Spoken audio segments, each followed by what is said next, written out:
Hey everyone, it's Jonathan and welcome back to the Disney Movie Marathon. Today I'm joined by Jenna and Sarah to talk about 3 early 1950s TV specials used to promote Walt Disney's Alice in Wonderland. This will be the last episode for now, talking about Disney's Alice in Wonderland media.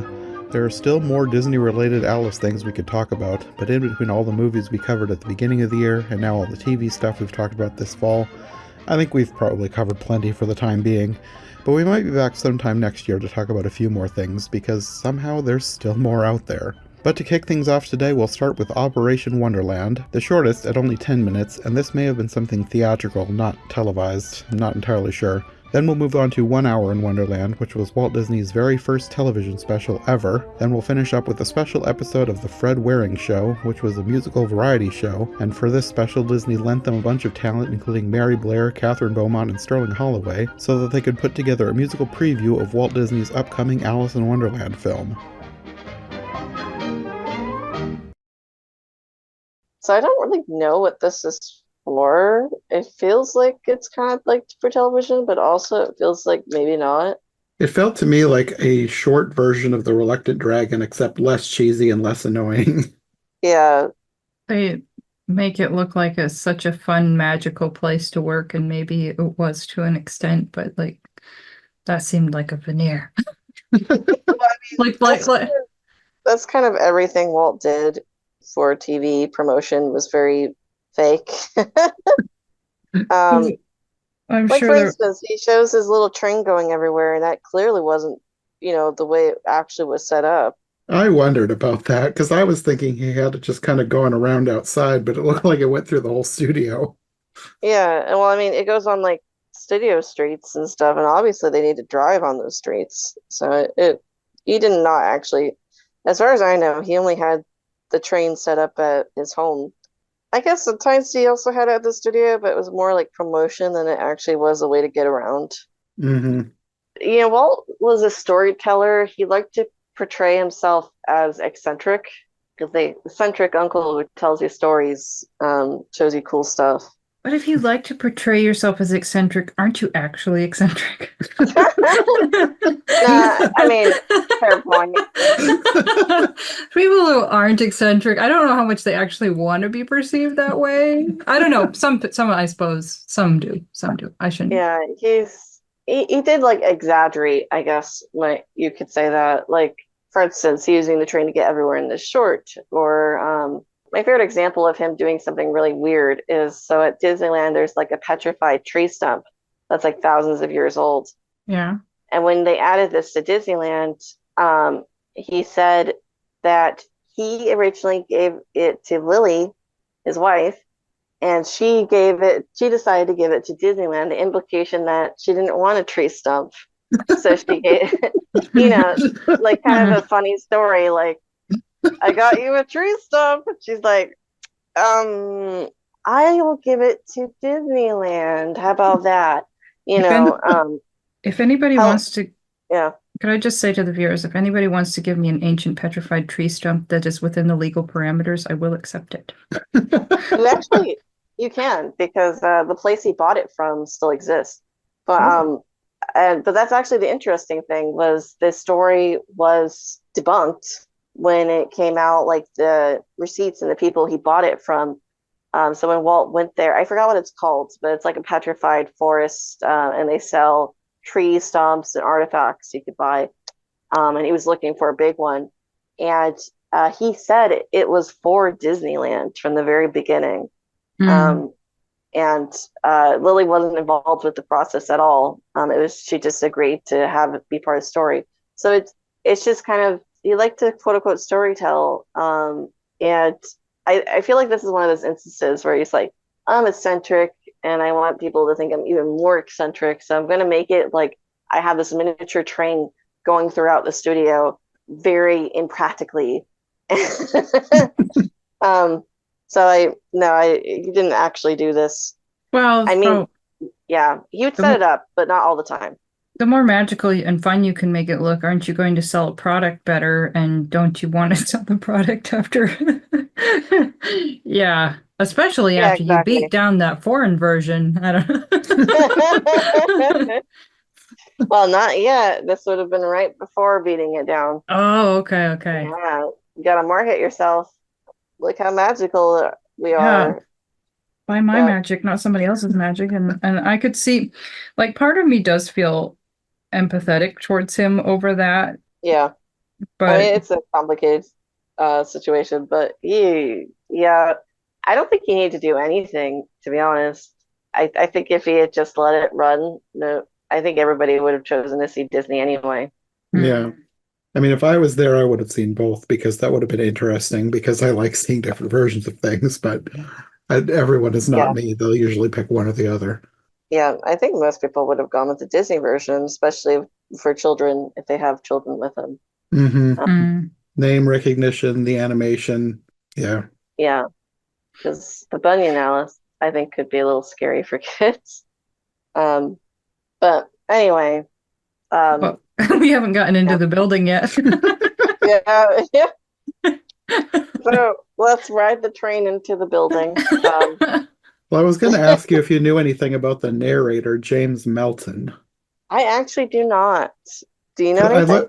I looked him up. He was a singer, and I thought it was interesting that he narrates as if he's writing a letter to someone named Margot.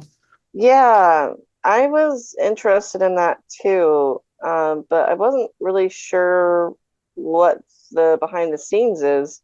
Well, on Wikipedia, it didn't have a wife listed at all, but on IMDb, it looked like maybe he was married to someone named Marjorie Barclay McClure. Oh, So I was wondering if maybe Margot was a nickname for this Marjorie. I don't know. maybe. That aside, Margot's kind of a cool name, isn't Probably, yeah. it? I'm realizing that there's not a lot I know about this short. And it's kind of like why would I though? Because it's just this little thing. But I'm Hmm. not sure. Oh, okay. You know what? Actually, I just looked it up on IMDb and someone actually gives us the context in a review. Oh, Um, okay. it's a promotional film. It was intended for television, which makes sense. And it was first broadcast on the Ford Star Review in June of 1951.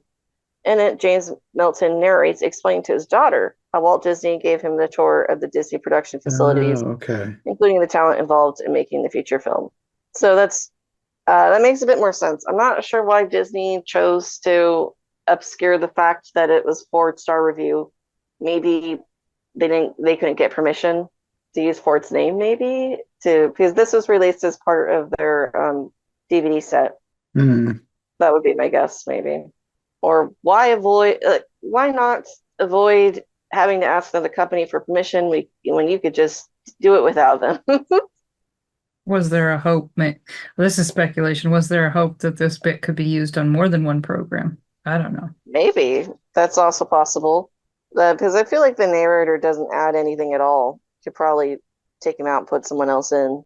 Yeah, not really, because the person talking, like there's somebody on screen, but they never talk on screen, I don't think. They Yeah, never show his face. yeah, Did they not ever show I his don't think face? so. They did at least show the back of his leg at one point and like part uh, of his side. I don't know. I thought you saw somebody riding with Walt Disney at one point, and I just assumed that that was supposed to be the narrator, but I don't know that for sure. I was Maybe. just guessing. maybe. I don't know. Like the only thing that even really gives it away as something else is that that the narrator says Margot. I think otherwise you just assume it's promotional short. Like, Hmm.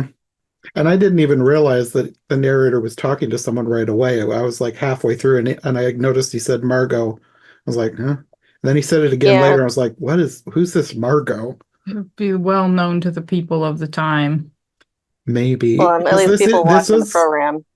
yeah, it could be because this was a singer. Like it was somebody who was big in, I guess, the pop music scene in the 20s and 30s. So maybe they would have known who this was a lot more than we today know who he is.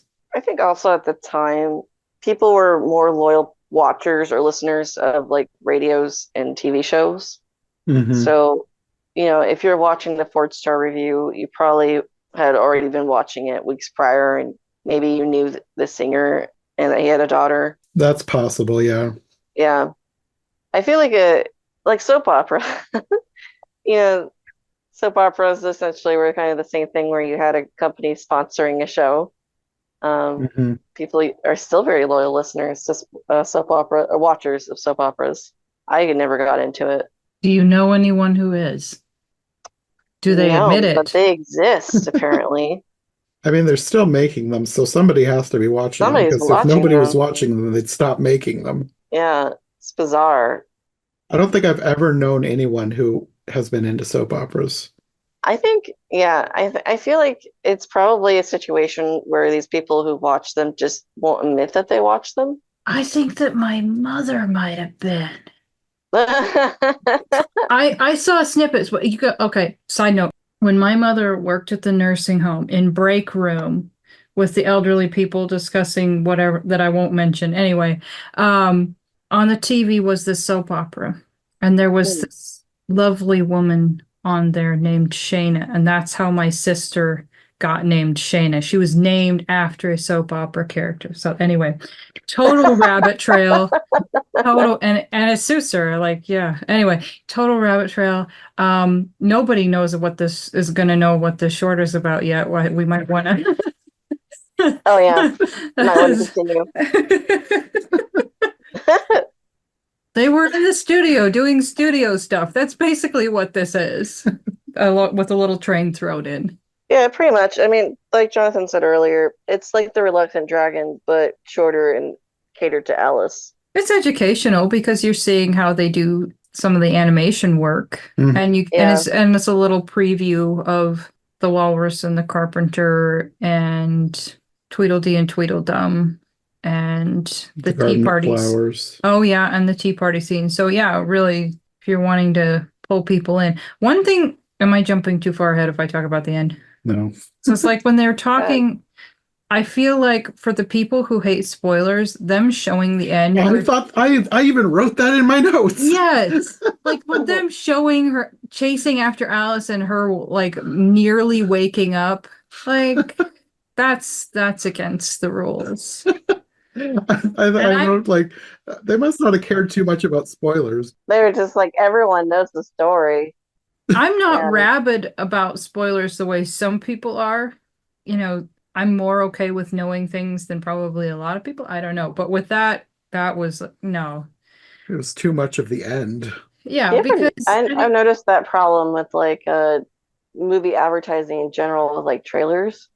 Sometimes I avoid watching trailers for movies I actually want to watch because I feel like they give away way too much. I have been lately too. What was it? Yeah. Sing 2. Because I like the Illumination, like they're fine. But like the Sing movie, I really liked the first one. So I was excited that they were making a second one. So I looked it up. I felt like I watched the entire movie in 2 minutes. I was so annoyed. And after that, I've kind of stayed away from a lot of trailers because I've noticed it with more, like that was the most egregious one, but I've noticed it with a lot more trailers recently. It's like they give way too much away. So I usually avoid them.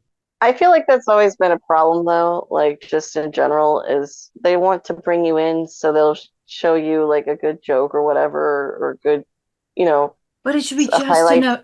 It should be just enough to tantalize you, like what does happen and wow, that looks cool. Yeah. Yeah. And then you watch the film and it's like, oh, they literally gave out all the cool stuff already in the trailer. I didn't have to watch it. Yeah, I've noticed that problem a lot. The last few trailers that I felt were really good were like from Barbie. And those were trailers that actually made me want to watch the movie. Didn't give too much away. Because with Barbie, the main trailer that they were showing was the Space Odyssey. Space Odyssey with the giant Barbie. Yeah. And I was like, well, this is perfect. Because it is that way in the film, but it works perfectly as a trailer and it doesn't give away the whole movie. Yeah. So I don't know. There's a lost art to trailers, I think, and they just give everything away. But it has always kind of been a problem where promotional material just like, we just want to get butts and seats. We don't really care about whether we spoil anything. And I feel like that was the thought process behind a lot of the promotional stuff we're going to be talking about. They gave a lot of stuff away, and it just felt like I know it wasn't the entire movie, but because we're talking about 3 different things, but I thought between the 3, we watched a whole lot of the movie. I feel like, at least for me, with this Operation Wonderland, I feel like the Mad Tea Party is like one of the best parts of the Disney Alice. And that's where I was kind of like, wow, this is a lot. they're doing us a lot here. Hmm. I mean, they did cut out a little bit, but it's not like they essentially gave us the best parts of it. Yeah. I was like, well, okay. Well, part of Do that too you need is to see it? well, the people aren't seeing it in Technicolor, Yeah, that's so true. That's true. Yeah. Yeah, at that time it was a big deal to go see it in color. sure. Definitely. I mean, the other one we'll watch, Kathy makes a comment about that. Like, you won't be seeing it in the beautiful Technicolor. Hmm. Mm-hmm. Which, speaking of Catherine, I love her in this too. She's very, I don't know, she's just very pretty and It's very um poised. yeah, just very elegant even, I would say. I Like, liked how much she was involved with all the promotional stuff. yeah. You could tell she really liked being there. Yeah, I love that they gave her a special costume for promotion with the Hmm. ruffle. Yeah. It's like she was a novelty, the little English girl. Yeah, they kept referring her to her as that in more than one of these promotional things. I feel like, okay, because I think that has partly to do with Walt's own choice of her, because he struggled a bit with, choosing an Alice. Like before settling on Catherine Beaumont, he was going to go with Margaret O'Brien, I think is her name. Mm. Oh, Yeah, Oh, you probably know her, right? oh yeah, yeah. Tootie Yeah, and yeah. Beth. And then he was going to go with, that didn't work out because her mom wanted more money. Um, yeah, Oh, oh, Margaret recalls actually hearing them yell at each other. But I don't know, wow. Oh, now you're getting into the juicy stuff. Yeah. And Um, and then the girl she after was, that, yeah, Walt was like, okay, we're not going to Margaret. But what do you have to say? oh, I'm just, oh, now I'm gonna lose it. Um, but she was so talented. Maybe that's where I was going. She was so talented. I hope she had an okay childhood, but she would have been so good. I'm glad that they went with like the British accent. Like it's very appropriate that Hmm. they got Yeah. her, but oh, Margaret would have killed that. Like she Hmm. probably killed anything else that she was in. And I say that as a positive, not a negative. Oh, yeah, she was a scene stealer at the time. Yeah. I And mean, he was yeah. so thrown off when we watched Meet Me in St. Louis together by the antics of those kids, and probably especially by Tootie. Oh, But she was great. I but loved her. she wasn't a child actor where you're like, okay, the kid's acting, they're doing their best. No, it's like, no, Yeah. she sold what she was doing. And She felt real. oh Yeah. yeah. And funny. Yeah. Yeah. Anyway. Yeah. So So do you know if I she I had a get the nice impression, I don't know anything about Margaret O'Brien, but I get the okay. impression that her mom was very, A stage mom. See, yeah. that's my question. Like, did she have a bad situation with that? It's like I felt so bad over Judy Garland and I hope that and I feel like Shirley Temple's mom was not like that. Like they actually had a good Oh no, Shirley relationship. Temple's mom was probably the reason why Shirley Temple ended up so well after being in the child star industry. Hmm. Um, Like they really seemed like yeah, it seemed like a yeah. good relationship and I just hope that Margaret didn't have to If I remember correctly, ugh, though, with Margaret O'Brien, part of the problem with the contract that Walt was offering was at that time Walt offered long-term contracts, so like which a lot of oh studios could do, but Margaret O'Brien's mother, if I remember correctly, she really didn't like how long he wanted to have her under contract for. And sure. I think she was probably right, because the way he treated his other child stars over the years, I really disagree with some of the things Walt chose to do. So that whole Yell Fest or whatever may have been perfect blessing in disguise Yeah, it later really on. probably was. I don't know if Margaret realizes that later, but like some child stars that Walt Disney signed on that I think got shafted. Bobby Driscoll, Yeah. Oh, I who we couldn't talked about watch later. that. I couldn't watch that Yeah, short with him without thinking about Yeah. the yeah, there's like a pall over. Hmm. I felt yeah. the It's same way. depressing knowing what happens to him, but also knowing that Walt, like, he had him under contract, refused to give him roles Oh, besides like really? that. Yeah, I guess as he got older, he looked different than Walt thought he was going to look, and he didn't want to cast him in anything. Well, I remember reading that he had acne. So Yeah, there may have been an issue with that. But I saw like a picture of him with his wife. He was a good looking dude.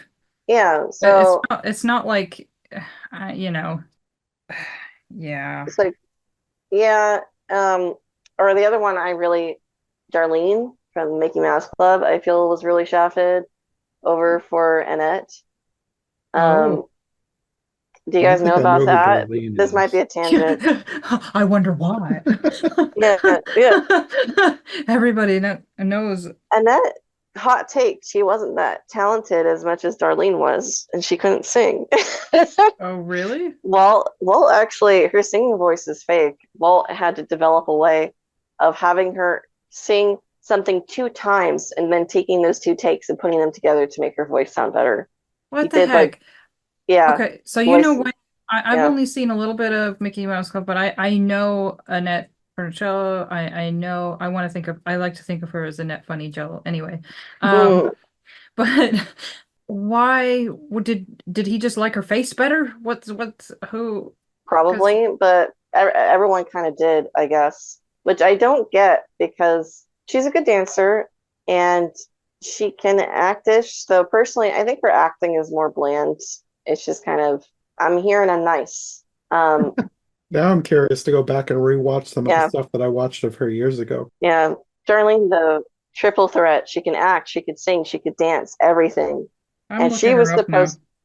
she was supposed, when the Mickey Mouse Club ended, Annette went on to do, like movies, the Disney movies. And Darlene was also supposed to start in a movie. I forget which one. I think it might have been the Oz movie, actually, or something. Because at the time, Walt thought he was going to do an Oz movie with the Mickey Mouse Club in it, and Darlene was going to be Dorothy.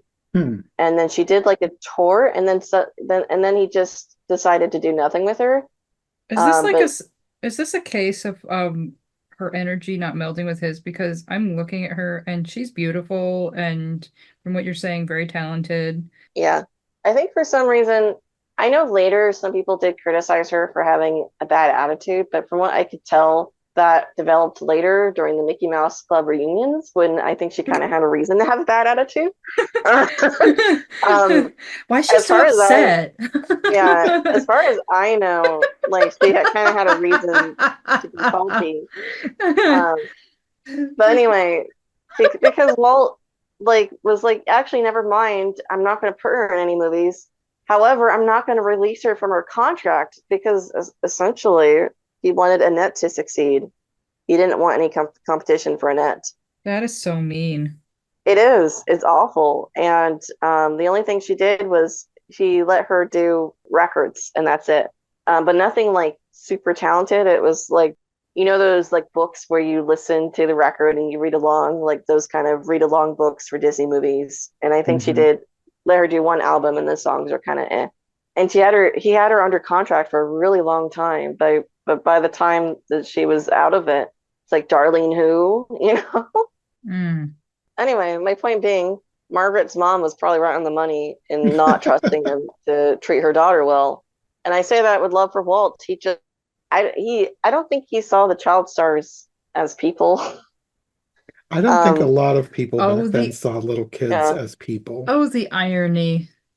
Oh the irony. If yeah, anyone should be seeing them as people. I Yeah. know.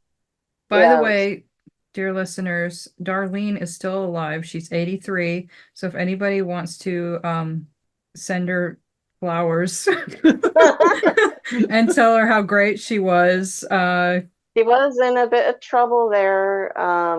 She got caught for like petty larceny or something. But I feel again, like we talked about this. Did we talk about this one time? I I don't feel like I know. remember it like a former Disney child star who got arrested for something. I think it's happened more than once. Oh Um, no. but I can't remember anyone, but I might have brought it up before because it's an issue close to my heart. But anyway, Catherine was treated very well. So after Margaret O'Brien fell through, which, good for her, he tried, what's her name? Luana Patton, the little girl in Luann So Dear to Patton, My I Heart, Song of think. the South. Yeah, I know What what was you're her name? talking about. I think it Yeah, was Luann Patton. yeah, and I'm Luana Patton. Luana, yeah. I don't think she can care. I don't think she could have done it, to be honest. And then he came across Catherine Beaumont, who was, I think she had just done something with Jimmy Durante, and she was very good in that film. She was a bit character. She wasn't a big character, but she was in it enough. And when you watch this clips of her in that film, it's on YouTube. She actually has a part. So she starts off very, very British and putting on like a British accent, really accented. And then later, when she sees Jimmy's character again, she has an American twang in her voice instead. And then the next time she has like a middle ground accent. And I think that it might have caught Walt's attention when he saw it of like, this is an English girl who can vary her voice and it doesn't sound too British enough to alienate American audiences. And hopefully on the opposite end, maybe as well, it won't sound too American to English audiences because the thing about Catherine's family is that she is British, she's English, but her parents traveled a lot, so she has kind of a transatlantic accent to it. She has such a unique voice because of the way she grew up, essentially. Mm-hmm. Like, I know my English boyfriend, like, apparently to him at least, and to people he knows, it sounds too American to be fully English. So I find that kind of fascinating. And personally, my own headcanon is that the Disney Alice is partly American, partly English. But anyway, so I think she ended up pretty well. She got two big roles in animated films. Mm-hmm. Though after that, she didn't really have anything else to do, but she didn't really want to, as far as I could tell. She was kind of content with that, and she became a teacher, which I would have died if Alice was my teacher. I would lose my mind. But anyway, and I think she's adorable in all these, but I particularly like this one in Operation Wonderland where Walt's like, "What are you studying, Jabberwocky?" And she's like, "No, algebra." You know, even And it's worse. almost as bad. Yeah. But I think it's really kind of a clever reference to the original author. It was a mathematician. Oh, that's right. Yeah, it's funny. I don't know if they did. I assume they did it on purpose. She's also still alive. She's 86. Yeah, I've written to her. She's very Oh, nice. bless you. She answers her fan mail. If anyone hasn't, I would suggest to do it. Cool. Yeah, and she gives you an autograph as well, which a lot of celebrities do. Anyway, anything else about Operation Wonderland you want to talk about? Well, I was going to say that I think my favorite part was when they showed the live action references. Because I Oh think I've yeah, said this before. I would love to see like all of that footage. Like if they could cut it into like roughly the movie, I think that would be so interesting. I think that's my favorite way out of any of these that we're going to be talking about that they promoted the movie was to show the live action actors portraying their animated characters like in full costume doing the lines. Especially Edwin. I love Edwin. yeah. I like the live action reference for the Tea Party, Mhm. with Jerry Colonna as well, and Kathleen and Edwin. I thought it was nice. Yeah, and knowing that's the footage that accompanied the voice track in the film, Mhm. it's fun.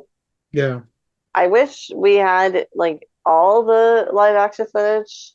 To be honest, I don't believe them when they say they lost it all. I think they probably have more and they just have it on hold for future releases. They're always discovering things in that vault that is apparently very, very messy. I would say it's also possible that they know it exists, but they don't know what reels it's on, and nobody wants to take the time to go look through it, which I can't exactly blame them for. I mean, I do know that they are digitizing their archive, and Hmm. considering how much they have is a lot.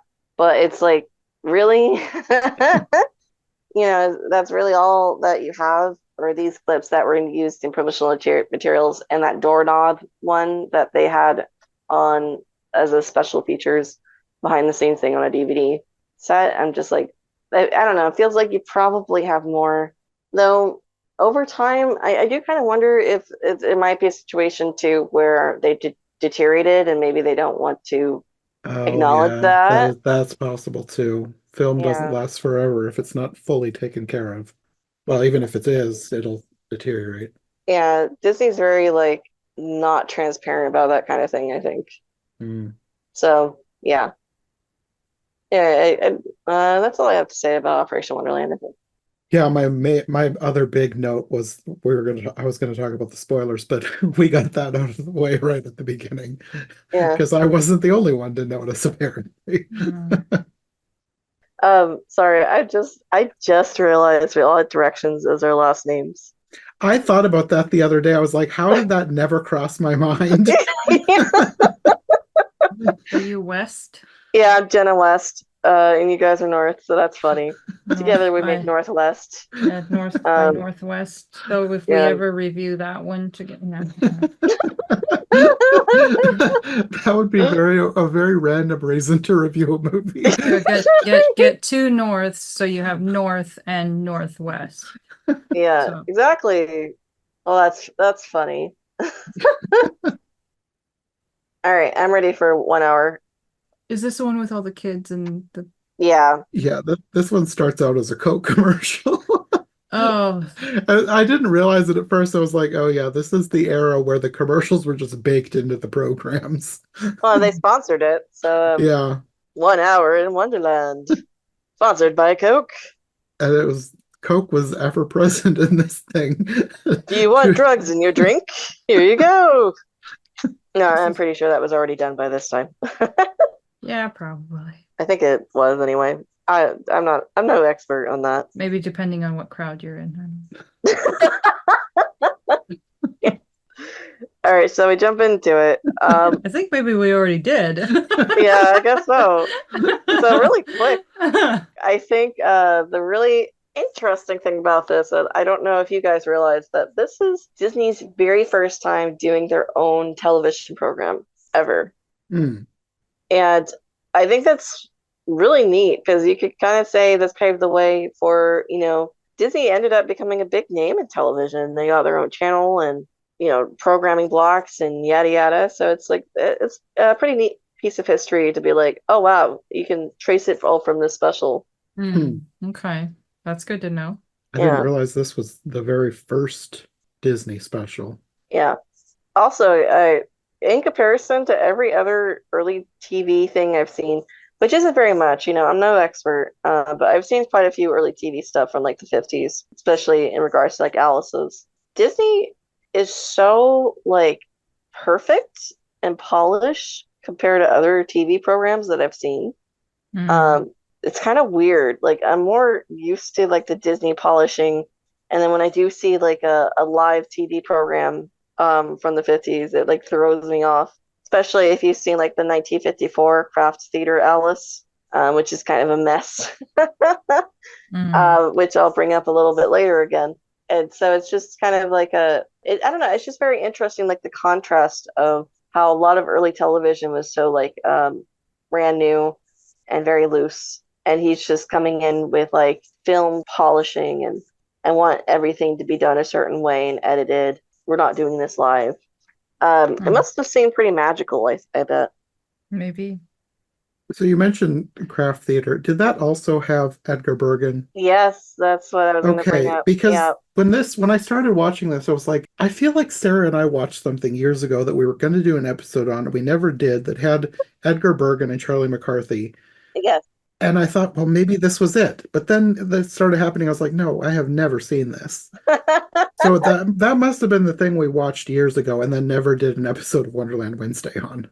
Oh, you never did it. You never did the No. Why episode would on. we watch have we ever watched something and I feel like if we There watch was some at one point, I was looking up old like 1950s stuff, mostly promotional Disney stuff, and I was thinking we would do episodes of Wonderland Wednesday on.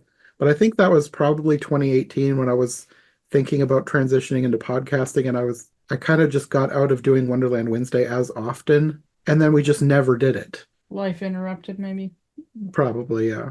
But I knew there was something with Edgar Bergen, and then I never looked it up to figure out what it was. So when I started watching this, I was like, "What was this it?" But then I did not remember anything with Mortimer Snerd in the shower and trying Oh to get yeah, wouldn't you Charlie just love McCarthy. that if you're trying to get cleaned up in that face with someone there.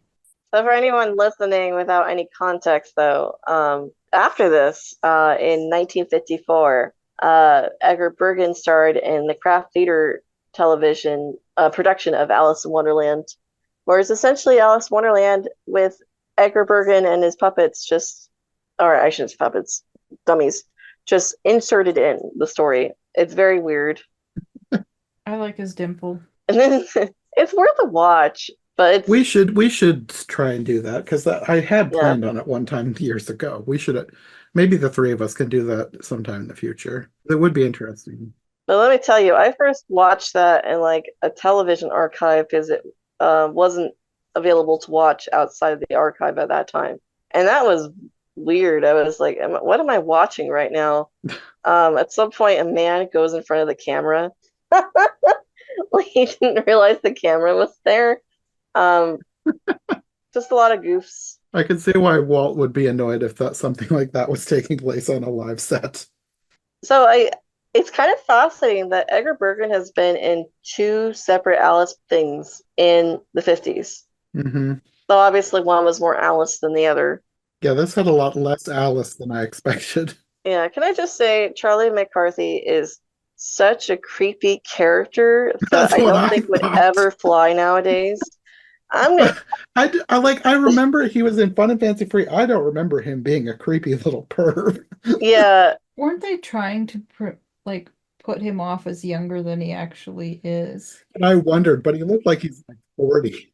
that's the weird thing is that it kind of switches back and forth where he's like, oh, it's a child too, or maybe a teenager or something. But then he'll say something like he seems like he's older, and then it goes back. And Yeah. which again, if anyone's watching this or listening who hasn't watched it, it's like his character trait, or at least one of them, is essentially he flirts with little girls who are too innocent to realize he's flirting with them. It's very, very strange. Yeah. Are you talking about just in this special or in general? In general, that seems to be the character trait. He does it in the 1954 Alice as well. Makes me So, wonder about Bergen. I had a yeah, fleeting thought of that, but I was hoping that he was just doing this as a joke for the puppet. Right, like you're a cute girl. I'm gonna act like a little boy who's interested in you, even though I don't look like a little boy. maybe, I don't know. It's kind of, honestly, the 50s were a strange time. Um, Nobody had impure intentions 70 years ago. They were all very righteous souls with no baser instincts. I don't know anything about Edgar Bergen. I do know, he was influential for his time, and obviously he's very good at what he did. I Um, know he was popular. yeah. I know he inspired Jim Henson, Hmm. so it's like, but this ain't it. Go back and redo it, please. I really uncomfortable, especially even Catherine at one point, I feel like does a awkward laugh, like, and I don't think it was meant to be awkward, but it feels that way to me, and I'm just like, I'm in pain with you. And the awkward laugh when you have a creep trying to flirt with you, and you're just like, yeah. Now I'm thinking of this as like a meme format, like that feeling when a creepy puppet is hitting on you. But it's funny. While I was watching this, I was like, "Oh wait, I think it's Goosebumps. They have like a Slappy character, like an evil ventriloquist dummy that falls in love with the real human girl." And I'm like, "Is that inspired by Edgar Bergen?" Hmm. I know the character you're talking about. I don't like I never read Goosebumps as a kid. I wasn't allowed to, but I remember that cover, the cover of the dummy book. Yeah, but it feels very same vibes. I would not be surprised if somebody has seen Charlie McCarthy and got weird vibes and decided this needs to be a horror character. I wouldn't be at all surprised if it turns out that's the inspiration. But anyway, so now we've addressed it, and we can, you know, beat the horse till it's dead. That's creepy.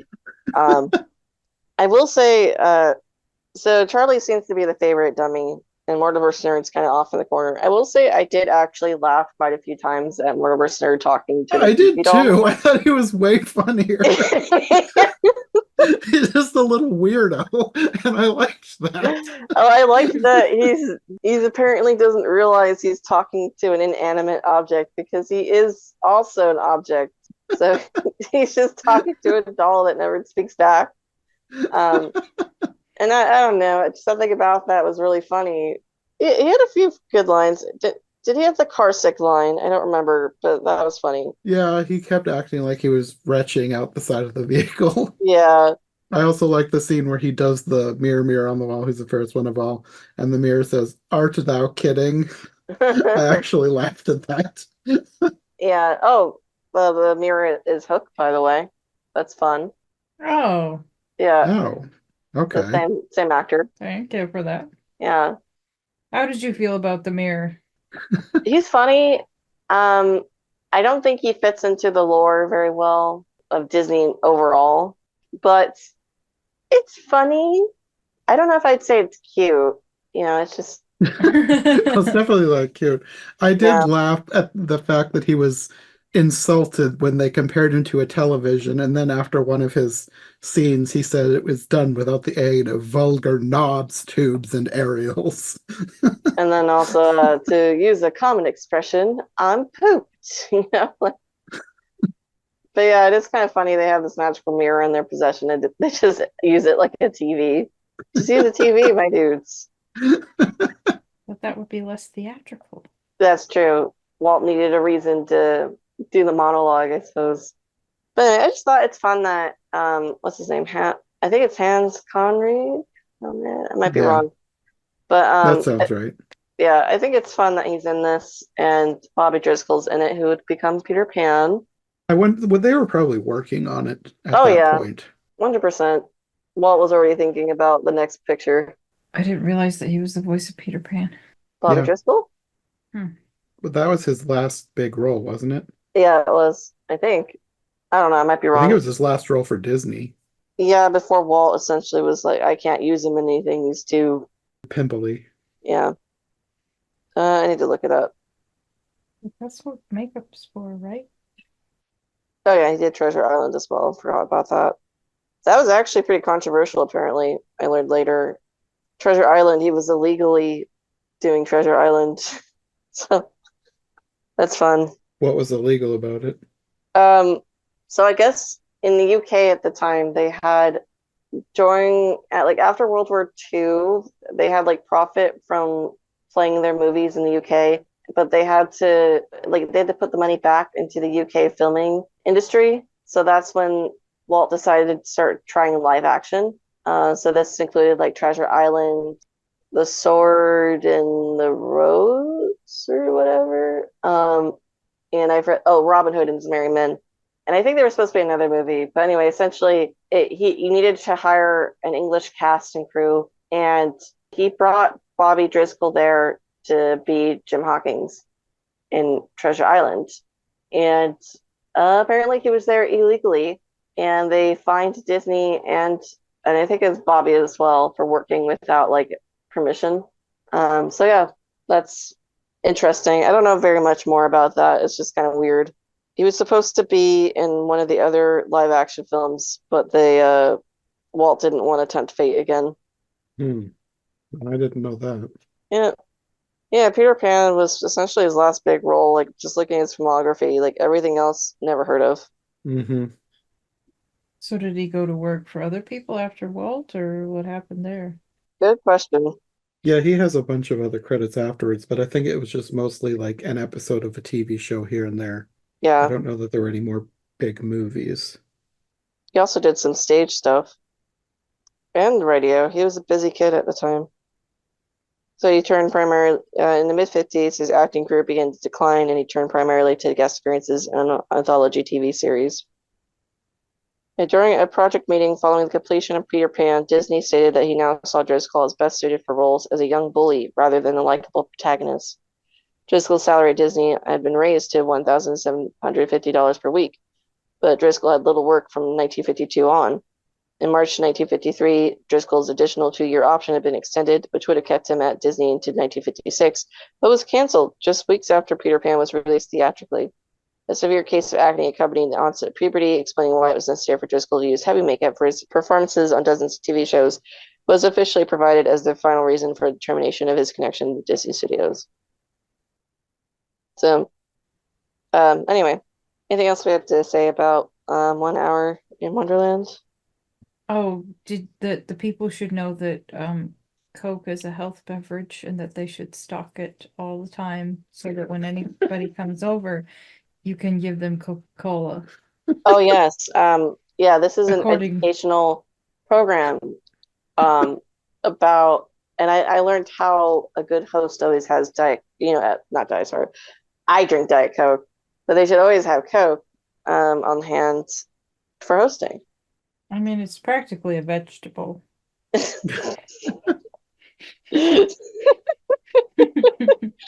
Um, It's I brown, also, kind of like dirt, so good things yeah, come from dirt. yeah, um, totally. Oh, I did have a couple more notes. So I thought one thing that's kind of weird that happens in this that I think is very interesting Disney lore now, apparently, is so a character, I think might have been Edgar Bergen, accidentally sits on Donald Duck's voice, and he's Oh completely yeah. invisible. He hasn't been drawn to his voice yet, and Walt picks him up and throws him out to get drawn. And it's like, what is this lore? Like voices follow animators around to be animated. They're hunted by these voices. Like how did this happen?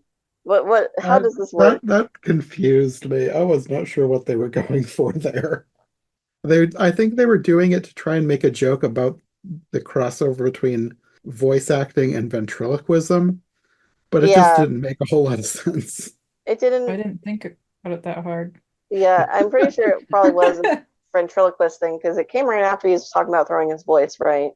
But it was, I don't know. I'm just Oh, like, this has, was it supposed to be a pun? yeah. Walt throws Donald's voice out, yeah. And Wow. I'm like, this has confusing implications for the Disney universe. And then the other note I have is interesting. We have Disney's daughters in on this too, and they even have a line. Did they do much with, because I don't remember seeing them in anything else before. No, I don't think so. They weren't really put on screen or anything normally, so this was pretty rare for them. Hmm. Um, Maybe it was because, I don't know, maybe part of it was the fact that it was the first television special and just getting in on something unique. True. Yeah, maybe. I think also there's kind of a story reason for them to even be involved here. So I forgot to mention this when we were talking about hitting on young girls. So this whole party is mostly young girls at the Disney Studios. The plot line being it's Catherine Beaumont has arranged this party, and there were probably her friends or whatever. So I guess Walt saw an opportunity to put his daughters in here naturally and have a joke about him being a character eccentric, you know, Hmm. because their whole bit is, yes, he's our father, you know. But yeah, so I don't know if they appeared in anything else. Yeah, this is the first time I'd ever noticed them in anything, but I'm not too familiar with them. So if they were in something and not called out by name, I wouldn't have noticed. Yeah. I mean, it's possible maybe they were in background stuff, but I have no idea. I'm not a Disney expert, believe it or not. Looking it up. Um, no, they're not in anything else. This is it. Oh, okay. I might have been in Christmas with Walt Disney, but she was a narrator in that 2009 Diane Pixar story 2007. So like this is the only thing she did when her dad was alive. Hmm. Isn't, oh man, I'm thinking about Coca-Cola and pizza. Oh gosh, now I want some. Thanks. But not like Coca-Cola. I need like the hippie version and a gluten-free pizza. Supreme. Thank you very much. Anyway, uh not super helpful, but diverting. I know, Um I think it's very helpful because now that's what I want. Um, Advertising is working after the fact, sort of.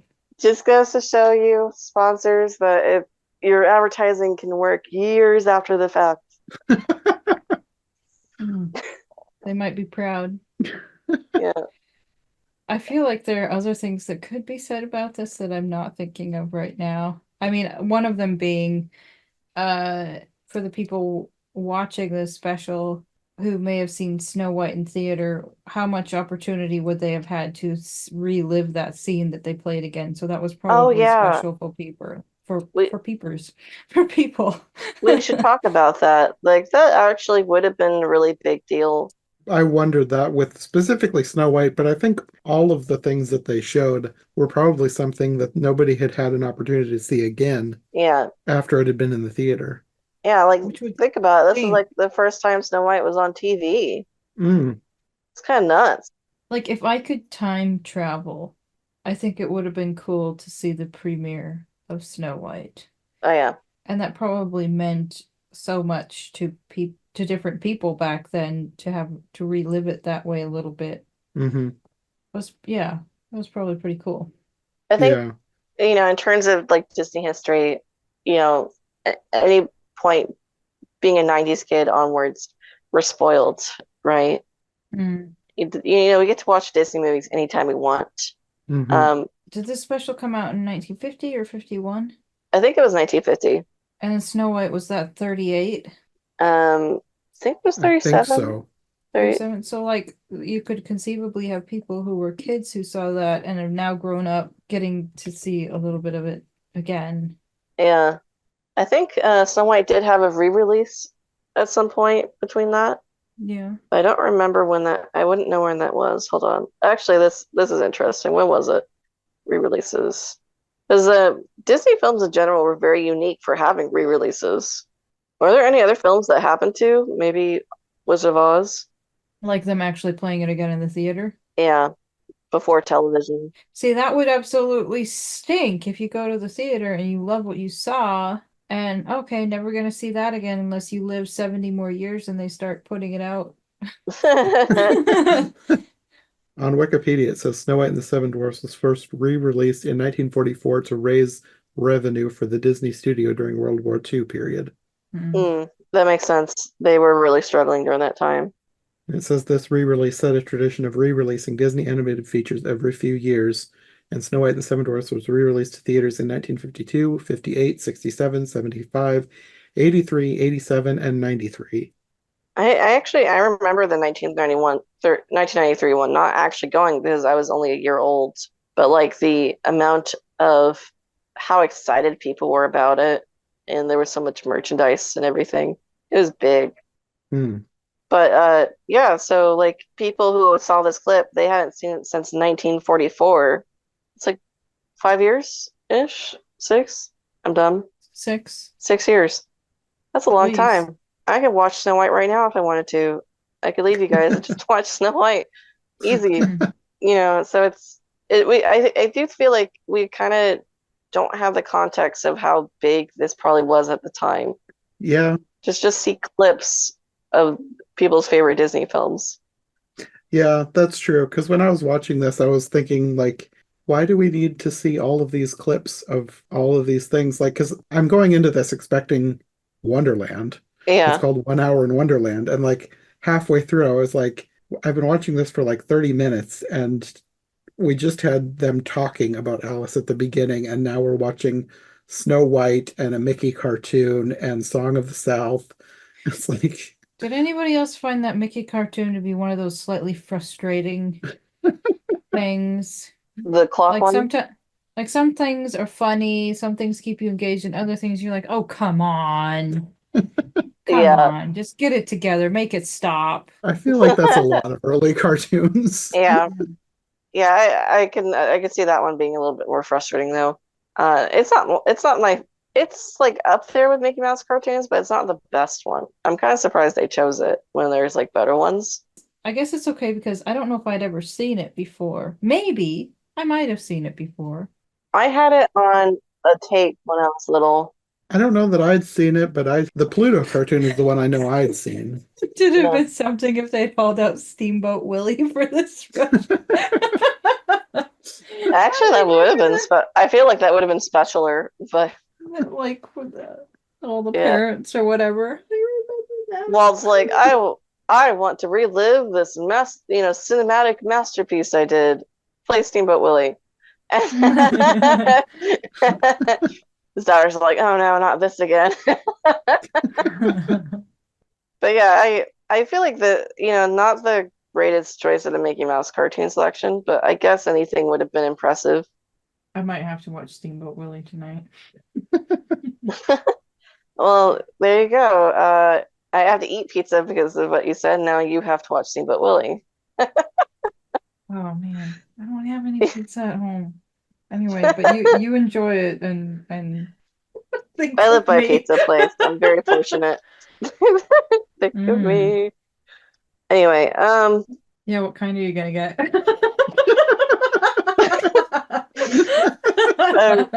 be prepared to be prepared to hate me. I like Hawaiian pizza. I love Hawaiian She does pizza. too. Yes, Oh, it's yay! so good. Me too. I think it's great. I love the pineapple. Yes. And the cheese together is good. Juicy and Yes. warm. I'm not one who hates it. I like Supreme, so my favorite is Supreme, but Hawaiian is fine, especially when Sasha, her sister, makes it. Like she made one that Nice. was made with crushed pineapple and shredded ham. It was really good. That Oh, was like the best Hawaiian pizza I've ever had, and no one has replicated it. See, I like the that sounds chunks. nice. I like the chunks. I want, I do like chunks, but I would try. I would try that. and I Sounds love interesting. I love Supreme too. So yeah. Anyway, Yeah. Anyway, it's nice to meet people who have taste. I feel like most people who hate pineapple on pizza have never actually had pineapple on pizza. Yeah, I feel like that's the case, but it's also like, who cares if you don't like it? Yeah, the whole I people hating other people for liking it is weird. I think it's weird. I'm just like, you don't have to eat it. I'm eating it. So, yeah, but anyway, be prepared for people to be like, how dare you if you leave this. Um, I think that's what's missing from the special is eating pizza oh with Coke. man. At Christmas time, because oh yeah, we have Santa at the beginning as well. I was wondering how they filmed that. Did he do everything backwards? Because like the presents flew Backwards. up into his hand. But Yeah, it's he must backwards. have practiced well because it looked good. Like, because I was trying to think of him having to do all of that backwards, and it looked natural. So I feel like they did a good job with that. I mean, yeah, but I kind of hate it. It feels really off to me. I think I think that it just goes on for too long that my brain just goes Well, yeah. bad. Something It was bad. weird. I Yeah. just mean the him walking back and forth to the tree to the bag. That looked natural enough. Oh yeah, he does that very well actually. But yes, it did go on too long. It was bad. Honestly, I think it was too much effort for what they were doing. Like how Coke much they spares had no to probably expense. practice They've that. got to get that Coke plug in Yeah. there. The director's like, I have a vision. Like, I don't want to just do a Coke ad. I need to do it this way because then that makes it special. Just do it. Do it. Yeah. Bring out the Like Coca-Cola, babe. Then I need the magic mirror in the middle of this thing to get really parched, and then they need to stop and drink Coke. Yeah, that was kind of way to degrade the magic mirror. People always like, criticize modern day Disney for like financials and sponsorships and stuff. And it's like, I don't know, Walt did a lot of tacky shit too. So sorry for saying the S word. But You said stuff, right? It was just we did no, I tacky said stuff. I'm kidding. I'm kidding. no, I said stuff, yes, stuff. No, this is the swear word that I used. Listen to me, you know. Stuff. Anyway, he did some tacky stuff too. Yep. If he edits that out, then they're always gonna know why I'm laughing.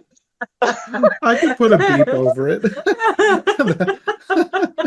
It's up to you. You can beep over it.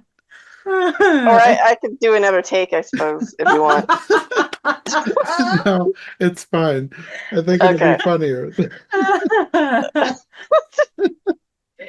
Anyway, you're just saying that it didn't start today. Yeah, And it's you. the sacred founder was not above such things. People forget that Walt was a person who also like needed money to do things. So yeah, I mean, look at like early Disneyland. Everything had a sponsorship, and he didn't really want it to be that way, but he They knew had he a had to whole do it. tuna salad stand for a pirate ship. Yeah, essentially, it was really good tuna, I hear, but This is so yeah. out of context in my brain right now. I don't even know they had a whole tuna salad stand for a pirate ship. What the They heck are we had even talking about? they had a pirate ship restaurant. It's themed after the Jolly Roger, but it was basically you went in there and you would eat tuna sandwiches. But it was Chicken of the Sea, specifically Yeah. branded Chicken of the Sea. And this was related to Disney? They paid to be there. Oh, it was at Disneyland. Yeah. Now you're gonna make me want a tuna salad sandwich. And I ate. I'm not actually hungry right now. You're making me think about yummy food. This is going to be the most bizarre podcast. Disney's had some weird sponsorships over the years, is our point, and that they haven't always promoted them in non-tacky ways. Well, I mean, this is better than a lot of the old like this is nothing new to the TV of that era because you had Yeah. like I Love Lucy was sponsored by cigarettes and like it didn't have the iconic Oh gosh. opening until years later because they had a cigarette opening. Yeah. I kind of want to see that now. Or even like a lot of other television stuff was really heavy-handed with their commercials. Yeah. No, this Yeah. is nothing new. Yeah. This is probably more restrained than some of them. Yeah, and actually, like I think it's edited out of so 1955 Hallmark has this really long intermission in the middle of it talking about Hallmark cards, the different occasions they could be used for, and it is so boring. And I think it was cut out of the version people like see nowadays on the internet. I was going to say I don't remember Yeah. that, but I believe you. In the Alice Yeah. one? Yeah, the 50s Yeah. one, Can which I makes Yeah. sense. Yeah. quick rabbit trail? Very quick rabbit trail. I feel Okay. like one of the I have issues with, don't hate me, Hallmark people. I have issues with modern day Hallmark. But growing up, one of the special things about watching a Hallmark movie was the touchy-feely commercials, like the feel-good commercials in between, like, oh, they all got together and remembered their old basketball coach or whatever. It's so beautiful. It's special again. Anyway, it was just stuff like I don't remember the commercials. I would love to watch like an old Hallmark Channel thing again. I tried like newer Hallmark movies and it's not the same. okay, so it's Yeah. probably 90s, early 2000s, like you and I are about the same age. So, Yeah. but they would create like this whole little vignette or story that would, be moving or just hit you in the feels in a nice way. And it was just a commercial, but yeah, when you care enough to send the very best. Oh, Yeah. have you ever okay, another quick okay, recommendations for Okay. Hallmark. Have you ever seen The Love Letter from the 90s or What the Deaf Man Heard?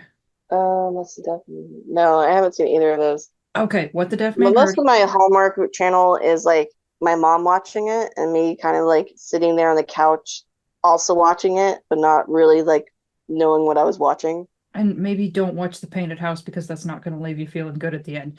Okay. Oh, okay. So the love letter is basically a time travel love story, but it's more complicated than that. And it is so mushy, but I love it. And I don't always, oh man, it's like things weren't going well back in the Civil War era with this woman. And it's like he works in her life to help her actually have a meaningful life. And it's just so cool. Anyway, I'm borderline chills on that one. And I just looked it up and I'm like, yeah, this is a good synopsis. I might legitimately watch this. Thank you, Sarah, for the recommendation. you're welcome. I'm more picky. And What the Deaf Man Heard, if I could only have you watch one of them, I would have you watch that one. And it's free on YouTube. Get your pizza and watch it as soon as possible with your refreshing Diet Coke. What's it called? What the Deaf Man Heard? What the Deaf Man Heard with is it Bernadette Peters and one or more other famous people. It is so you'll never forget it. You'll never forget Is it it. 1997? Probably. Okay. I don't think you're gonna find any Free with other ads. movie with that title on it. And it says, what's the name of that? James Earl Jones on Oh it. yeah, he's in the thumbnail. Yeah, that's it. Yeah, gotta watch it. Gotta watch it. Okay. Yeah, All right, so thank good. you. You're Yeah. welcome. Maybe I should go watch it too after Steamboat Willie. Maybe you should start. And I Maybe bake a you should pizza. start a recommended vlog or something. It's like I'm not the same, TV movie nut that other people are on this podcast, but I do have some favorites. You have taste. Thank you. All right. Now that I've thoroughly, Derailed, but in a yes, fun way. I don't mind. yeah, as long as it's in a fun way. Do we want to move on to the other special? Yeah, I'm ready.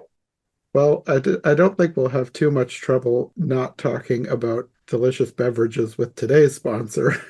Because today's sponsor is just General Electric.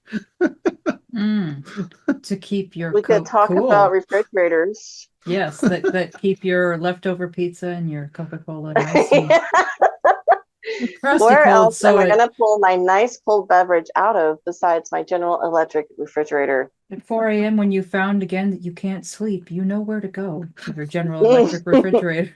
But General Electric has a very long history with Disney. Most famously, the Carousel of Progress at Disneyland and later Walt Disney World. And I think this is like a great program. It's actually my favorite of the three. I can understand that. Yeah, that's why I saved it for last. It was mine as well. I think it's so charming, and even if if you're a listener and you don't have any interest in watching promotional stuff, I would say check this one out because it does go kind of like beyond. It's more like charming. I think it's more focused on the movie and the story. Yeah, the story itself. Yeah. So if you're just a fan of even just the Disney one and you want to see Sterling Holloway and stuff, and honestly, I don't want to jump ahead too far, but that one musical number that they did with the choir from Alice, so good. Yeah. Mm-hmm. The Fred Warren Choir, it's really good. They're all really talented. And I didn't know this, but they apparently released a record of them singing the Alice soundtrack. It's really rare. Ooh. Well, he talked in the special about recording a record. Yeah, and the first time I watched this, I didn't realize he meant literally.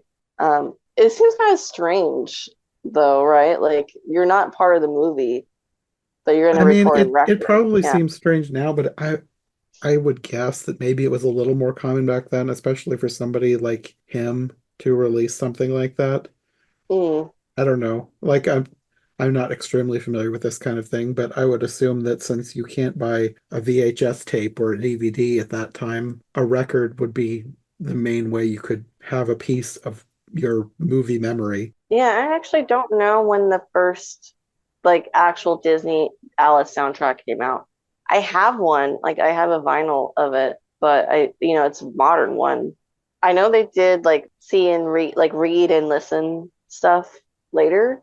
Mm-hmm. But I don't know when that first would have been, which is funny because ironically, I went through a period trying to collect Disney Alice records, and now I've forgotten everything because I have a couple things, but I haven't found the Fred Roaring Choir record. I would love to have that. Definitely would be a prized possession. Well, not that it's the same thing, but I think it's on YouTube. I think it is. I just want the physical record because I like having.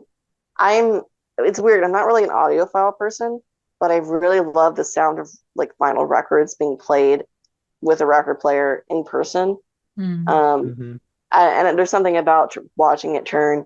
So it's like I want to collect interesting vinyls, and that's one of them. I would like this one a lot. And it has a cool like cover too, from what I've seen.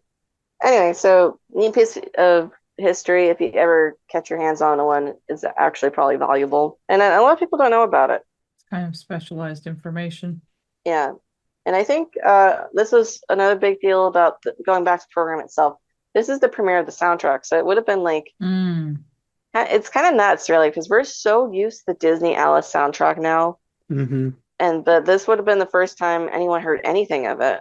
I didn't even think about that when I was watching it, but you're right. Yeah, and they really like focus on the soundtrack, obviously.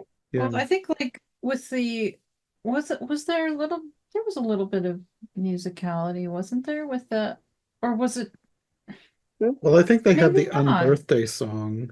but it wasn't just maybe smaller bits that weren't as well, yeah, they had part of the song with the flowers, didn't they? And the other one Did they too, have did a song? I think so, but this Well, was I think this they was did in Operation Wonderland. I think they had part of the flower song. I don't know if they played the entire thing. but this one had like I don't remember them showing is it A World of My Own, like playing that in these other ones, which is such a wonderful song. Hmm. Yeah, I really enjoyed the choir version of In a World of My Own at the end of this production. Yes, It's beautiful. I loved that. I love choir music anyway, and that's Yeah. yeah. But, already kind of skipping to the end, but bouncing off that, I really love how Alice is almost like a mythological creature in this. She must be summoned by theme song. Um,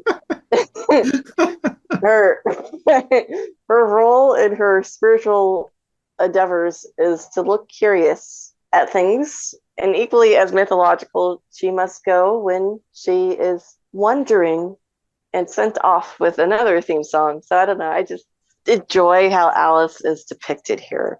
I think it's really interesting. Like, I don't know. I just enjoy. Oh, we can't find it. Oh, I can find her. Alice. I just think it's magical. I will say Catherine Beaumont was not having a good day with her voice. You could really tell in the I Give Yeah, Myself Very Good Advice song. yeah. She struggled during that. I think she just got over a cold or something, or she lost, lost her voice or something.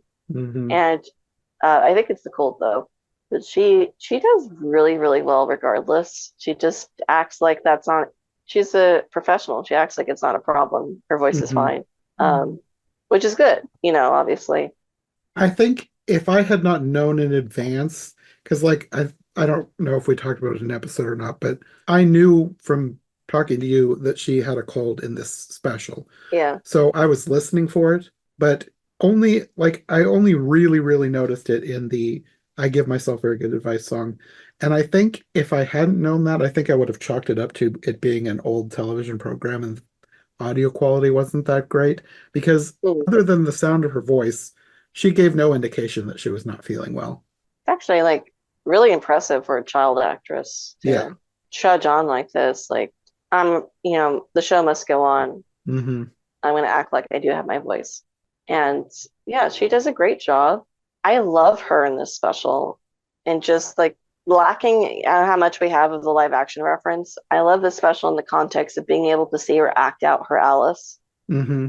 especially like with our other guest stars, Sterling Holloway as a Cheshire Cat. I Hmm. love how they interact with each other, and they actually have chemistry, and that I think we don't get in the film because they didn't record together. Hmm. I don't know. I think it's really fun. If you like the Disney Alice, definitely check this out. And Sterling Holloway is having a great time. He's having a ball. I don't know. He just is having a lot of fun, and it's fun to watch him. He's wearing a stupid bow tie and a stupid animal hood, cat hood. Not the best costume, but he doesn't let it drag him down. He seemed to be a totally good sport about it. Maybe he's Yeah, one of those people that doesn't care, yeah, because some people are just fabulous at being silly. And yeah. I've He's like, never I've been the been, frog footman in the 1933 Alice. No one knew it was me. I'm okay with this. he was in a 1933. Oh yeah, he was in Yeah. 1933 as the Frog Footman. You can't even tell it's him because Was his whole face is covered. was that the same one as Cary Grant? Yeah. Being, Yes, oh, I forgot. Okay. like I said, you can't tell it's him. He doesn't even sound like himself. It's really weird. Hmm. It's like, are you sure that Sterling Holloway is in that? I don't know if maybe that I'm not a big Sterling Holloway like career guy. Like I don't follow his career, so I don't know if like he because it doesn't even sound like him to me in that one. So I don't know if he ended up like emphasizing, more of a different tone later with his voice. But yeah, he doesn't. You can't even tell it's him. He's like, as long as I don't have to wear a full frontal mask, I'm okay with it. So I really enjoy Sterling and Catherine in this special, or as Fred Waring would say, Alice and Sterling. And I choose to believe that means the canon name of the cat is Sterling. I'm kidding. um, no, but I think they both do great jobs in this. Yeah. No, it's fun to see him because you don't get a whole lot of the Cheshire Cat usually in in good ones, I think. Like I always feel like that you don't get enough Cheshire Cat when I really like him, and then when I don't Yeah. like him, you get too much. But I really like he's one of the few Cheshire Cats that I really, really like. So it was nice to see him again, like actually being the Cheshire Cat, not just animated. I think another thing about Sterling Holloway, I really enjoy this performance because I have a gripe about, sorry, a little bit of a gripe about how Jim Cummings portrays Winnie the Pooh and Cheshire Cat, all of his Sterling Holloway impressions, because he makes them all sound the same. Yeah, he's even said in interviews that, like he just kind of, oh, that will just sound like Pooh or something. And it's like, no, Sterling Holloway played his characters very differently. And I feel like you really see that in here where he's acting out the cat, who is kind of a mischievous, mysterious figure who you can't really tell if he's going to help you or not. And he's kind of in it for his own fun. And I feel like you really see that in this, that there's a characterization behind the voice as well. So anyway, Mhm. that's a little bit of my gripe. Most people don't agree with me. That's fine. Um, So you're basically saying that he didn't sound like Winnie the Pooh across the board. Yeah, I mean, Sterling Holloway was an actor. He did all of his characters and voice acting roles were different in subtle ways. Like, yeah, he had a voice. People liked him for the voice, but he didn't just do the same voice every time. And I feel like you really notice that here when you'd see his body language along with it and his facial expressions. When I'm watching Cheshire Cat, I don't know if I've ever thought of Winnie the Pooh while watching him, like his take on the Cheshire Cat. Some people do just interchangeably think the characters are interchangeable. It's very bizarre to me. Hmm, Like, okay. yeah, I can see I don't why know. they think that, but I Yeah. I guess I do agree that Jim Cummings doesn't do enough to fully differentiate them, but I also think he does a pretty good job. Like he obviously Oh, is not Sterling Holloway, don't but get me wrong, he's a great voice actor and I enjoy his work. yeah. I just think he misses the mark a lot on these roles. He did a lot better in the Christopher Robin movie, ironically, because I always felt like his Winnie the Pooh misses the warmth and depth that Sterling had. And I think the director got on him a bit more to try to do that Mm, in that one. But yeah, just he has a Sterling Holloway impression essentially that he uses for different characters. yeah. And some people say that is Sterling Holloway just did his voice, which is weird. I don't know why people do that to say that, but it's a thing I have seen people argue. It's like I don't understand why you're arguing that. It's such a weird thing. Anyway, this is just me loving on Sterling Holloway, saying that his body and face work is good in this too. Yeah. Should we talk about the dormouse? She was special. I like the part where it's obvious that she was meant to pop up from the table, but someone didn't realize that someone accidentally put a jug in the way and she had to move it. That was funny. Was that on purpose or was that an ad lib? I think that was an ad lib because I think it's a blooper because I'm pretty sure this was performed live. Okay, I like the scene even better now. Yeah, That's actually pretty great. If somebody did that, if that was an accident and she just went with it, I like he that. played it off very well. there's also another blooper that I only realized during this last walkthrough. At some point, I forget. I think it's during In a World of My Own. It's not, the choir's around the table, and a lot of the women singers aren't specific characters, but they're in like top hats. There's kind of mad hattresses, I guess. Hmm. Um, and when you watch in the wide shot, you could see they're about to come to the part of the song where only the women are going to sing, and they kind of all gather together behind where the dormouse is, and they're looking towards a vocal point, which you would assume a camera. But the next shot shows a close up of the dormouse singing, and I think that's another blooper. I think that it was supposed to go to a camera showing all of them, but it didn't. So Hmm. I don't know. That's why I think this is live, and plus that was normal for the time for productions to be live. Yeah. Well, when you said in the last one about Walt wanting it to not be live to make it seem more Yeah. professional, I immediately was thinking of this one because it was not quite as professional. Yeah. But I mean, when you consider that it's live, it's very well done, actually. Yes, yeah. I mean, I've Yeah. seen a lot worse than this. I was just Yeah. thinking of the things that were not quite perfect. Yeah. I think another interesting thing in this is that I feel like the costumes are very like generic Alice than specifically Disney Alice, Hmm. which makes sense because they probably wouldn't have wanted to make a whole wardrobe. Yeah, But you see a lot of characters that aren't in the movie. I noticed that too. Yeah. Yeah. I was wondering if maybe it was just the Fred Waring show, just looking at the book and coming up with stuff based on the book because they wouldn't have the full idea of what the movie is going to be. And obviously, the Duchess and the Cook are like iconic Alice characters. It just so happens that Disney did not end up using them. So Yeah. it was interesting that they were in this, and this is promoting the Disney version, but they're not in the Disney version. I think it's also a mix of they didn't know. So like even though it's premiere of the soundtrack, it's actually we know having seen the movie, it's not the full soundtrack. There are songs that are not represented, Yeah. and I think they use the jazz version of Jabberwocky quite a lot in this. So I don't think they were full like I don't think the Fred Waring show was fully aware of what was actually in the movie or not. They were just kind of going off what Disney gave them. Was Jabberwocky at one point supposed to be a jazz number in the Disney version? Oh yeah, I was. Sorry. Oh, okay. Because I just Yeah, assumed that they were just putting their own little spin on it. no. There was supposed to be a whole Jabberwocky sequence, and that's essentially they wanted the poem put to music. So they had a few different versions. The final was this kind of like jazz version, but it wasn't fitting into the pace of the story, so they took it out. But they still wanted the poem, so they gave it to the Cheshire Cat, and that's why he Mm, has that bit, which yeah. you do see in this, but they really emphasized the Jabberwocky jazz tune. And I think the Fred Waring show like got like this, they got the music and they were like, oh, the Jabberwocky's probably going to be in it, so we're going to have a Jabberwocky character and the Beamish boy Hmm. uh to slay him. It's none that doesn't happen in the Disney Alice.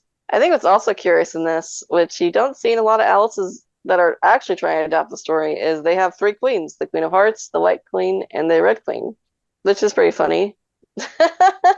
I don't think I even noticed the queens. I Yeah, mean, at I one noticed point, a queen, but I didn't notice there was more than one.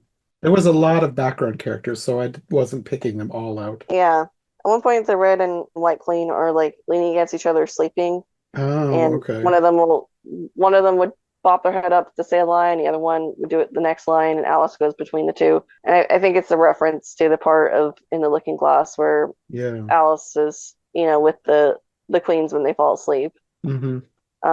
Stuff like that, just kind of very book stuff because that's all they had to go off of. Yeah. They didn't know the movie yet.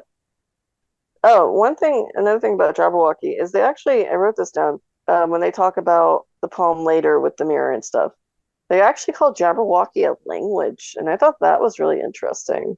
Because it's not a language, but maybe it should be. I would like to speak Jabberwocky. Are you gonna give somebody ideas and then they can get back to you? What do you want the writing system to look like?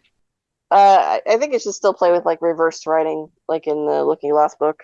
But more like decorative or like rune scratches, or what are we going for here? I think decorative would be nice, but I'm not Yeah, sure. Yeah, more Victorian. yeah, that's what I would do. I say, having not developed a language, but yeah, do you develop languages or like writing systems? Me? Yeah. Is there money to be made? Uh, the way you asked that, I was wondering like if you had done that kind of thing before. Thanks. I feel like all you need for Jabberwocky is to hold whatever you've written up in your fancy script to a mirror, and then that's your Jabberwocky. Yeah, that sounds good. So then you take a picture of that and you destroy what you've written so that you have it for That would be a skill if you were very good at writing words backwards without having to think about every little thing. I just thinking about it. I do know someone who could do that, so maybe maybe I'll ask him. Um, Mm.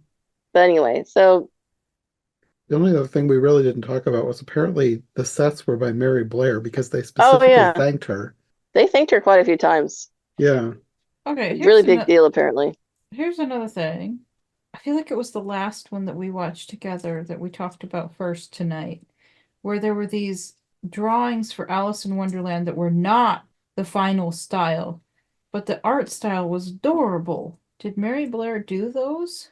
I don't know. I'd have to see it, I think, again. It's like she had these little round eyes. Yeah, it was the drawings in Operation Wonderland. Yeah, we didn't Uh, mention that, but we did wonder about that particular Alice design. I assume that it was Mary Blair, but I don't know that for sure.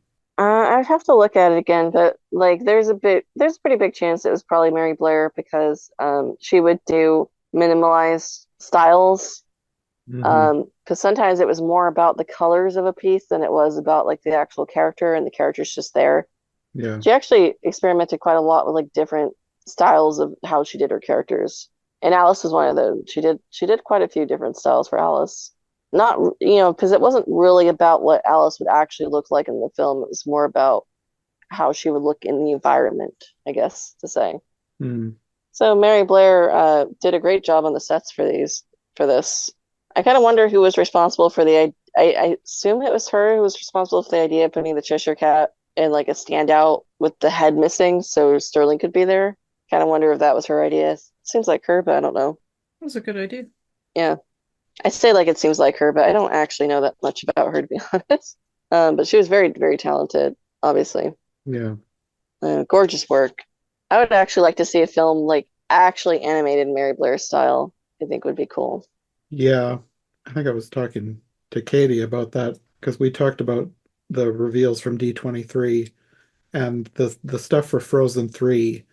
Like it's only one piece of art, but it was like it like other people were saying Ivan Earl, but I thought it looked very Mary Blair. I had to look at it. Maybe it was like a combination of the two, but I was like, I just wish that it would look like this because you know it's not going to in the final production. But it was just it had her vibe. I just really liked the look of it, and you just know that that's not going to be in the final film. I think you're right. I'm looking at it. It's a combination of Mary Blair and the Sleeping Beauty dude. I forget his name. Ivan You Earl. just said it. Yeah, Ivan Earl. I think it's a combo. Like it's her colors with his style. yeah, But yeah, there's so especially like Golden Age Disney animation. There's such beautiful concept art that I feel like I would love to see the concept art moving yeah. like a film. I feel like that with so many movies. Yeah, and I feel like Mary Blair would be a great style to see that with because Yeah. I think this is one of those things where I don't think Mary Blair's style fully came across with cell animation probably. I feel like she probably would do better with digital animation. So Mm, that's something I would like to see. And like not just like because the Disney films that ended up using her work was more about again the colors and the environments and what they would look like rather than like the characters. hmm.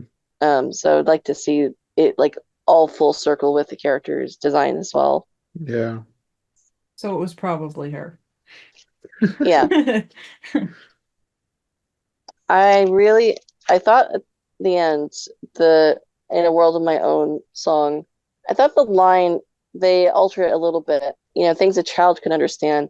I don't know, it's a very pretty line. I kind of wonder why they did it that way, if it's because it turned into a choir song instead of a solo song like it's meant to be in the movie.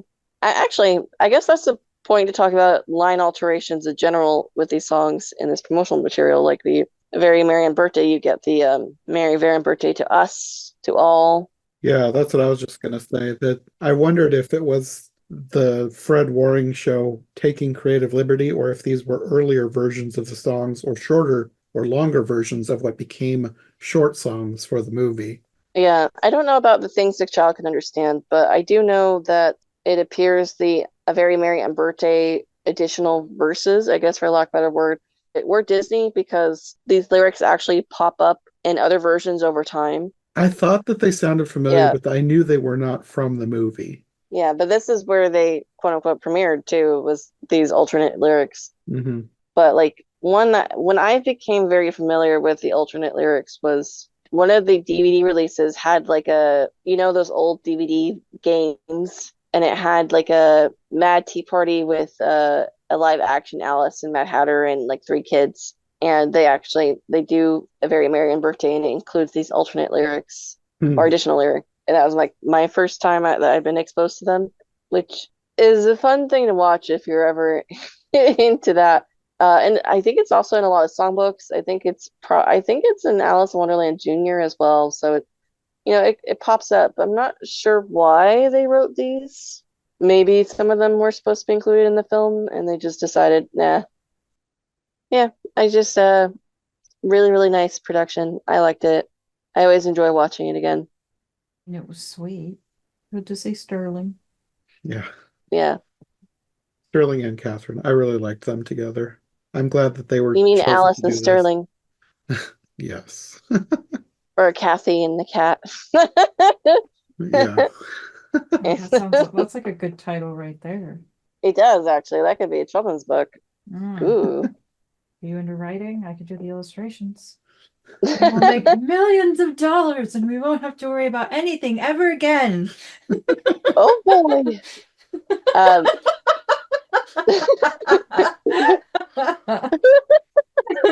I do dabble in writing, but I always have a hard time like coming up with an idea and like going through with it to the end with finishing it. Mm. It is storytelling eludes me, but maybe I'll think about it. Like, what would be so special about a cat? What's not special about a cat? You're right. You know, You're right. you're talking to a cat fanatic because I grew up more with dogs, but I do like cats too. One day I might like a void cat. I like black cats. I just like how they disappear into blackness and you just see the eyes. I want that, they're considered good luck in Japan. So if anybody, as they should That's be. so random. I was just watching a compilation of people who like taken videos of their cats just blending into something black, and then they like blink, and then suddenly you can see there was a cat there. Yeah, I want that in my life. I just want to open like a cupboard and the cat's there, it's staring at me with a big eye. It's like, oh, hello. Lovely. Lovely. Well, on that note, I think we've finished Yeah. all we have to say about all of these Alice specials. Pizza and black cats and Coca-Cola. And we Hallmark went on a movies. journey. We got some food. We picked up a pet along the way.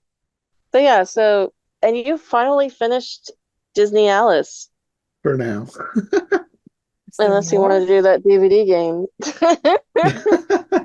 Well, I'm still thinking of the Once Upon a Time that we haven't done yet, but Oh no. I forgot about that. Oh gosh. Okay. that'll be a huge project for later. I don't have time for that right now. Yeah, I might have to wait till after Christmas at this point. I don't think we'll get to that this year. At one point, I thought maybe we would, but that's Yeah. a lot. So maybe next year. Well, maybe we could get started, I suppose. Or maybe not. I don't know. Whatever. There's too many Alice's. There's too many. We've done so But many also, Disney this year that maybe we should take a break from Disney and talk about some non-Disney Alice. yeah, when does Disney Alice end? I don't know. They'll probably do something else, and then Well, they did do something else because they did that Descendants movie with the Red Queen's Oh my daughter or gosh. whatever. Yeah, now I have to watch that, and I'm like, no, I don't want to. You don't have to. I have to. I actually have quite a list of Alice things I need to catch up on, and that's one of them. Not looking forward to it. After what the deaf man heard and some nice pizza. Sorry, what? After what the deaf man heard and some nice pizza. Oh yeah, honestly, those are more on top of my list. That and finding a local shelter near you with black cats. Yes. Anyway. Are we done yet? Or are we still recording? Well, we'll be back in the future with more Alice. Probably not Disney right away, but Are you until was she asking whether we were done with this podcast or done with Disney Alice? Or both? Apparently not. There's still Once Upon a Time and Descendants. You'll never be free, Jonathan. Alice is eternal. Well, Disney Alice is eternal. That too. They just won't leave the story alone. Well, until the next time, do you want to let people know where they can find you if they would like more from you, Jenna? Oh, yes. I am Phantomwise on YouTube and Love Gift of a Fairy Tale on YouTube as well. And Sarah? I am Turnip Wilson on Redbubble, like the vegetable, and like that neighbor on on Home Improvement that you never saw. Oh, Home Improvement. Yes, whimsical and realistic watercolor art. All right, thank you. Okay, well, see you next time. Thank you for having me. Bye. Good to talk to you. Bye. Thanks for listening to the Disney Movie Marathon. If you enjoyed this episode, make sure to subscribe and follow my co-hosts as well. My link tree and all of our links will be in the description below. If you want more of my content, all my podcasts are available on YouTube as well as most podcast platforms. If you enjoyed this show, check out one of the other podcasts or check out my Patreon for bonus and extended episodes you won't find anywhere else. We'll be back soon with another brand new episode, so thanks for listening and we'll see you next time.